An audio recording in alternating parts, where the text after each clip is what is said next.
Bonjour tout le monde, bienvenue à Ashford en ce début du mois de août 2026.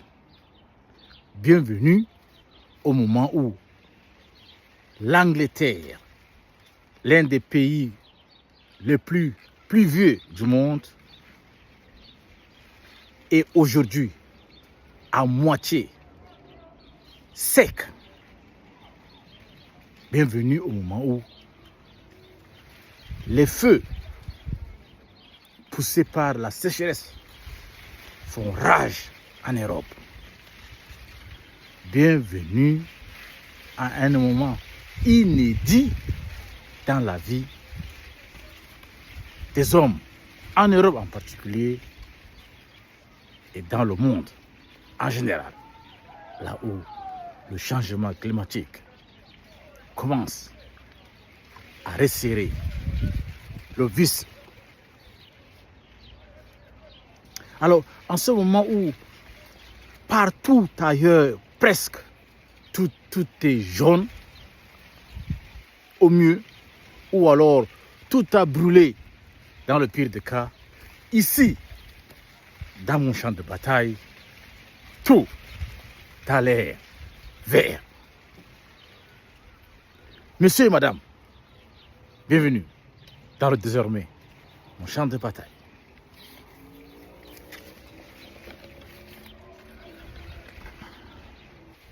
Alors aujourd'hui, je voulais profiter en mi-saison pour vous faire une démonstration de l'agriculture de conservation.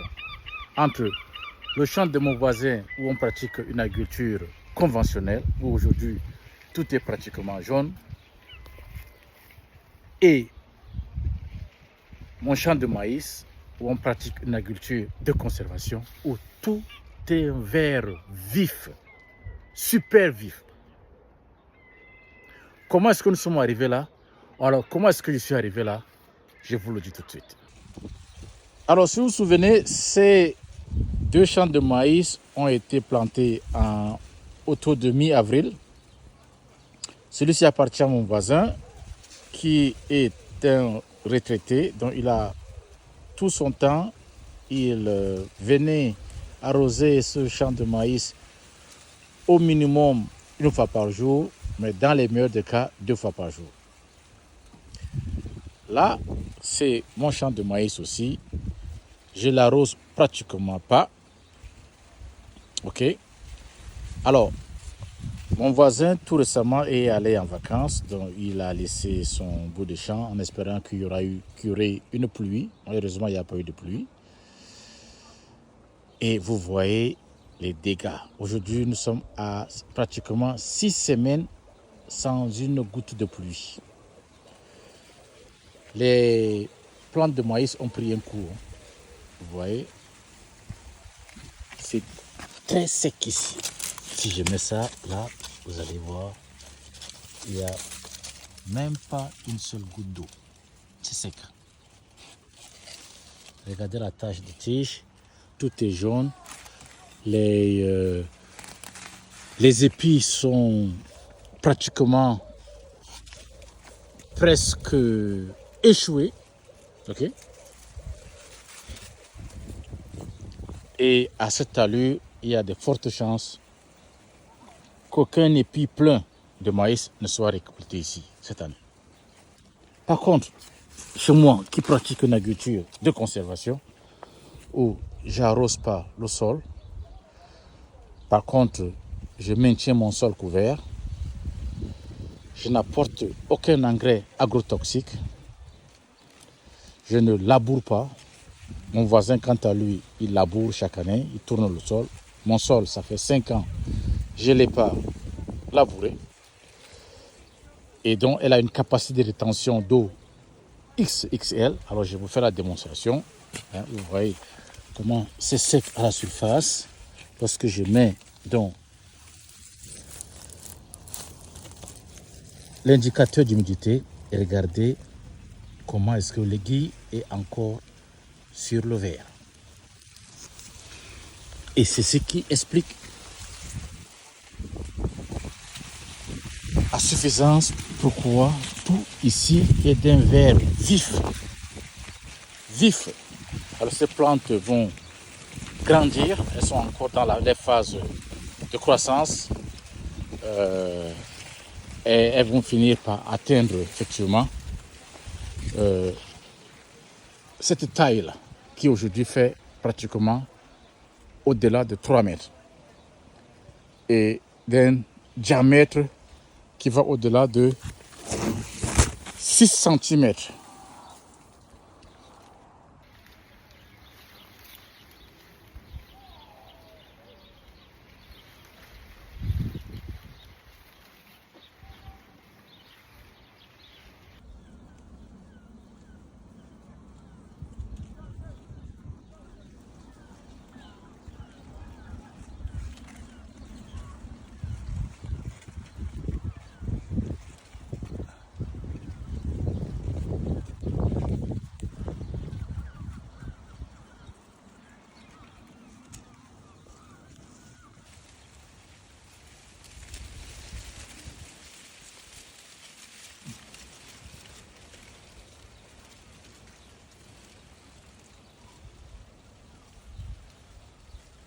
Alors je continue à vous faire une petite démonstration de ce champ de bataille où tout est vert, où j'arrose pas.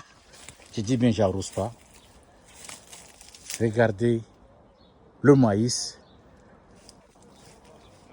Tout est vert ici et d'un vert vif, vif fort, vif fort.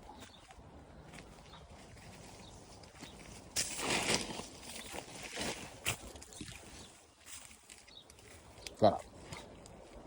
Les explications, je ne vous les donne pas, c'est là. Regardez. Ici, pas d'arrosage, ou pratiquement pas. J'ai dû arroser quand même pendant le pic des canicules. C'est normal. Regardez ici.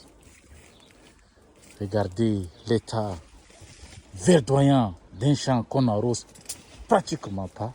Regardez le maïs. C'est juste incroyable. Allez, regardez cette plante de tournesol qui, tellement il est grand, qu'il lui faut du support et le support même à lâcher. Tellement il est, regardez le diamètre de la tige. Okay. Tout est, et regardez mes tomates qui commencent même à sortir au-delà de, regardez. Tout est vert ici. Mais les bambous ont pris un petit coup, c'est normal. Mais regardez tout ça. Incroyable. Incroyable ce vert. Un vert vif. Là, j'ai du soja. Ok. Les maïs ne font pas mine d'un stress hydrique. Ok. Vous voyez ça. Et ça, c'est de ça qu'il s'agit, l'agriculture de conservation. L'agriculture de conservation, le futur de l'agriculture. L'agriculture qui va répondre au tic au tac, au changement climatique. Vous n'avez pas ça, vous n'avez rien. En matière agricole, en matière d'adaptation agricole. Voilà.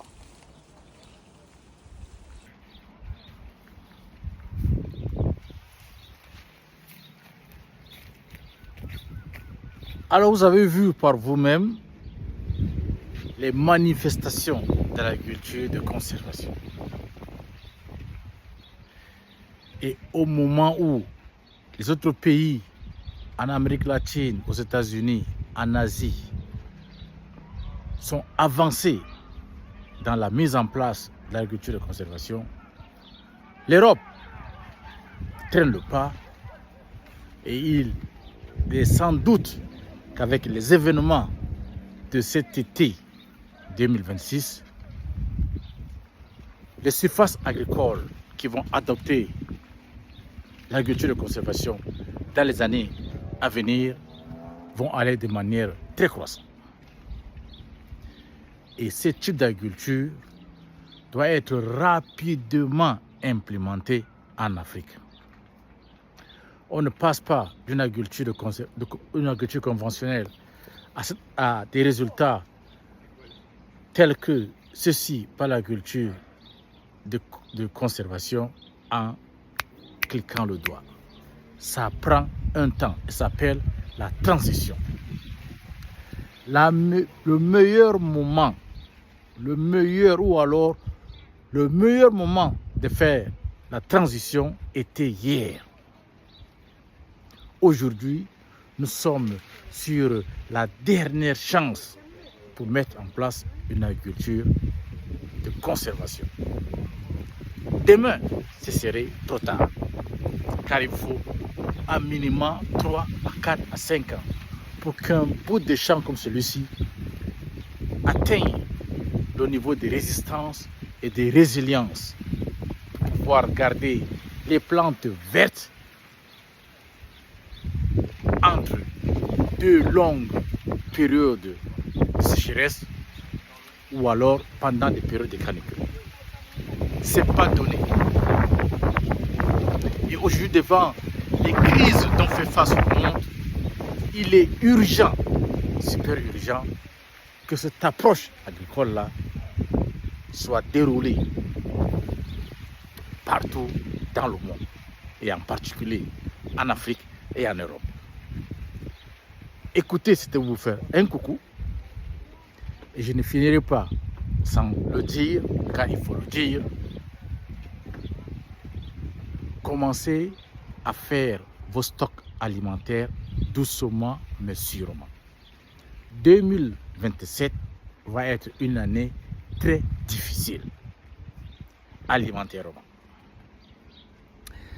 Ce n'est pas dans les prérogatives des gouvernements à alarmer les populations.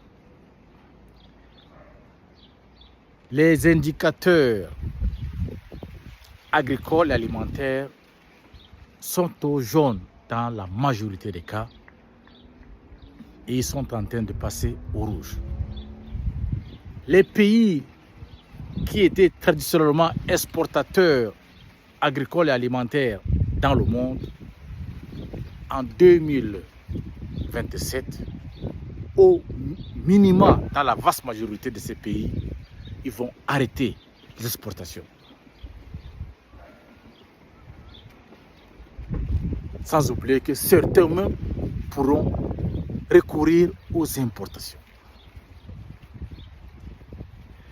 Les pays qui sont aujourd'hui, en particulier les pays africains qui sont aujourd'hui dans la période, la campagne agricole, ne doivent pas louper cette campagne. C'est très important. Il appartient à chacun de prendre la responsabilité de sa sécurité alimentaire. Écoutez, c'était vous faire un coucou et gardez un œil ici, sur ce champ de bataille, car ici dépendra la survie ou la mort lorsque le changement climatique aura atteint son pic. D'ici là, je vous dis ciao ciao et on se dit ciao. Je vous donne rendez-vous là-haut, celui qui est là-haut, mon père est là. D'ici là, ciao.